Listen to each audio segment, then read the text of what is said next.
নমস্কার, জয় মাতারা। আমি অ্যাস্ট্রো হিমাংশু ভাগ্যের দুয়ার থেকে আপনাদের সকলকে জানাই আন্তরিক শুভেচ্ছা, ভালোবাসা।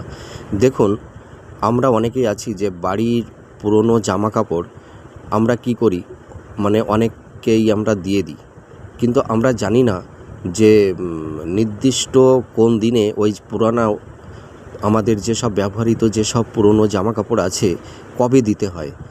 দেখুন, আমরা এই যে জামা কাপড়গুলো ব্যবহার করি, এগুলো তো আমাদের একটা লাক্সারিয়াস, তাই না?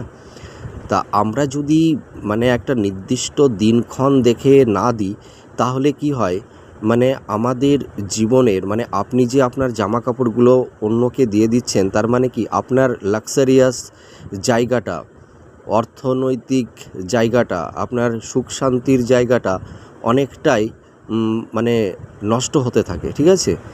তা পুরানো জামা কাপড় আমরা কি করব, অনেক হয়ে গেলে তো সেগুলো তো কাউকে না কাউকে তো দিয়ে দিতেই হবে, কিন্তু আমাদের পার্টিকুলার একটা নির্দিষ্ট দিনে সেগুলো দেওয়া উচিত। আপনাদের ব্যবহৃত পুরানো জামা কাপড় যদি কাউকে দিয়ে দেন, তাহলে শনিবারের দিনে দেবেন। যে কোনো শনিবারের দিনে সেই জামা কাপড়গুলোকে দিয়ে দেবেন। আর ওই জামা কাপড়গুলো দেওয়ার আগে আপনারা কি করবেন, একটু লবণ জল একটু ছিটিয়ে দেবেন, ঠিক আছে? ওই জামা কাপড়ের ওপরে একটু লবণ জল ছিটিয়ে দেবেন। আর আর আর যদি সেই উপায়টি না পারেন, আর একটি উপায় করতে পারবেন যে ওই জলের মধ্যে সামান্য একটু ফিটকারি মিশিয়ে, ওই দাড়ি শেভ করার যে ফিটকারি, ওই ফিটকারি জলের সঙ্গে একটু মিশিয়ে নেবেন।